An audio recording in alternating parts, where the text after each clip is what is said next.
Assalamualaikum warahmatullahi wabarakatuh.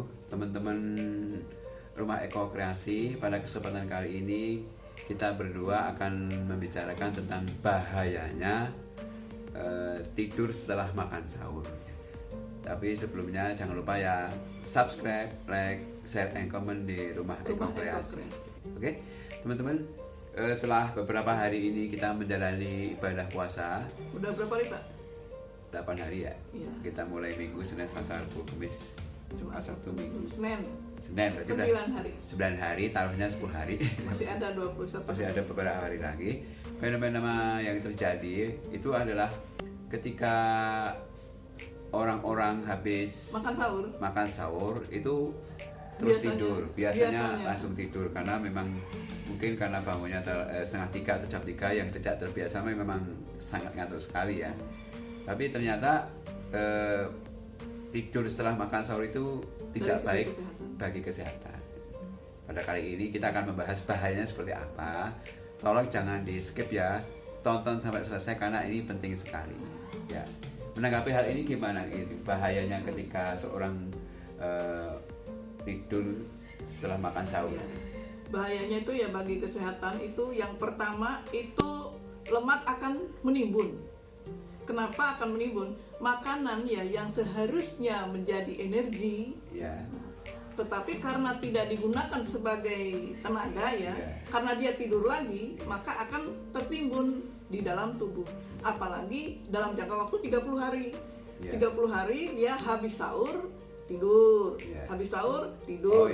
Nah, makanya akan menjadi lemak. Ya, makanya kan gini ya, kadang ada yang ketika orang itu, ini ada teman juga yang cerita sama saya itu habis bulan puasa gini kok malah tambah gemuk. Nah, itu karena mungkin dia justru habis makan itu terus tidur habis sahur gitu. Mungkin itu ya fenomenanya. Ya, apalagi ketika sahurnya makannya misalkan lemak, terus banyak makan manis, minum manis, sahurnya seperti itu, banyak karbohidratnya, sehingga akan tertimbun menjadi lemak. Oh, jadi bahayanya itu yang pertama adalah akan terjadi peningkatan bobot badan karena adanya penimbunan lemak itu ya. Kemudian karena prosesnya tidak sempurna ya, karena belum dicerna ya, makanan itu belum dicerna, dia udah tidur lagi, itu kan prosesnya belum sempurna ya, belum sempurna, maka akan cepat lapar.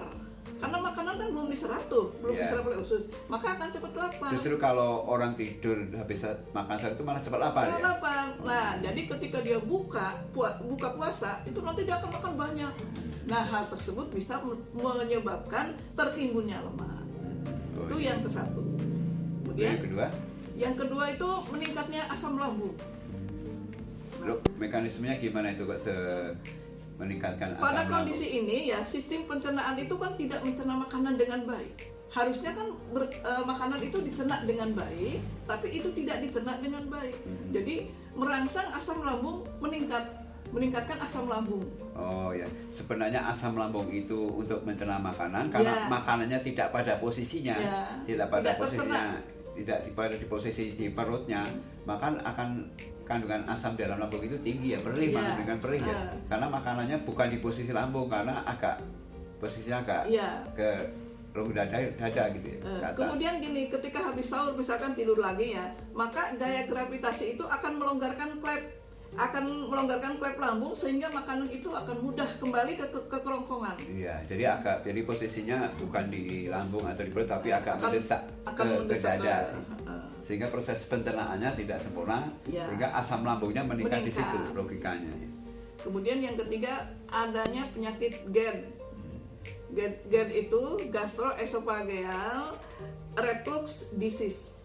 Nah, penyakit ini menurut dokter yang saya lihat di berita itu, penyakit yang disebabkan karena asam lambung yang meningkat. Asam lambung yang meningkat. Nah, ini penyakit ini. Jadi kalau 30 hari kita begitu terus, kan asam lambung meningkat tuh, maka akan menyebabkan penyakit GERD ini. Jadi karena udah mungkin rutin ya selama 30 hari itu, asam lambung yang semulanya biasa aja sehingga akan menimbulkan sesuatu yang khusus, yaitu akumulasi itu akan tinggi yang disebut dari GERD tadi. Kemudian yang selanjutnya apa? Sembelit. Sembelit ini ya. Kenapa bisa sembelit itu mekanismenya? Kan sebenarnya makanan yang masuk ke dalam perut kita itu butuh waktu 2 jam untuk bisa dicerna. Ya. Sementara itu kan kita kan tidur lagi tuh habis sahur. Nah, jadi tidak tercerna dengan baik.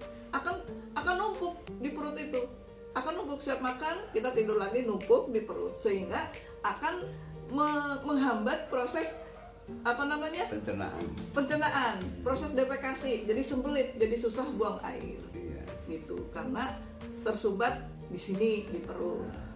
Jadi begitu ya. Jadi karena tidur setelah makan sahur itu dengan sendirinya kan posisi makanan kan tertimbun ya, karena dari asam lambung sendiri mencernanya tidak sempurna karena posisi makannya itu tidak di bawah atau di posisi lambung dengan yang sebenarnya, sehingga akan menumpuk terus, sehingga malah tidak terjadi sembelit, susah buang air besar gitu. Makanya kadang kita kalau perasaan makannya sedikit tapi kok susah buang air besar, di situ kan kebanyakan tidur itu ya. Kemudian yang selanjutnya itu stroke. Nah, stroke itu kalau misalkan ya tidur lagi setelah makan sahur, kan kalau darah sama oksigen itu kan akan ke otak ya, Kalau tidur lagi maka akan terkonsentrasi ke perut. Nah, yang harusnya ke otak, darah sama oksigen itu terkonsentrasi ke perut. Jadi bisa menyebabkan stroke. Terus kesimpulannya adalah satu, jangan tidur setelah makan sahur. Sebaiknya beraktivitas apa aja, misalkan mencuci piring, menyapu, bersih-bersih rumah, baca Quran. Baca buku ya. Terus yang kedua, kalaupun mau tidur itu harus nunggu sekitar 2 jam. Biar makanan turun dulu. Kemudian bisa diproses, alhamdulillah malah bisa sholat jamaah dulu, itu yang lebih penting ya. Terus ini tidur setelah sahur itu ada sebagian ulama mengatakan bahwa waktu subuh itu waktu yang barokah. Jadi kalau dipakai tidur itu kurang bagus. Ya. Waktu yang barokah itu waktu sahur. Meskipun tidurnya orang puasa berpahala, tapi lebih baiknya lagi apabila beraktivitas, ya, bekerja, melakukan hal-hal yang positif. Terus kemudian saya kira teman-teman ya, karena pentingnya ini, janganlah kita itu tidur setelah makan sahur, karena itu sangat berbahaya. Kalaupun tidur nunggu 2 jam. 2 jam ya, biar turun dulu, biar diproses dulu. Oke teman-teman ya, jangan lupa subscribe, like, share, and comment di Rumah Ekokrasi. Kita tunggu channel berikutnya. Terima kasih. Terima kasih.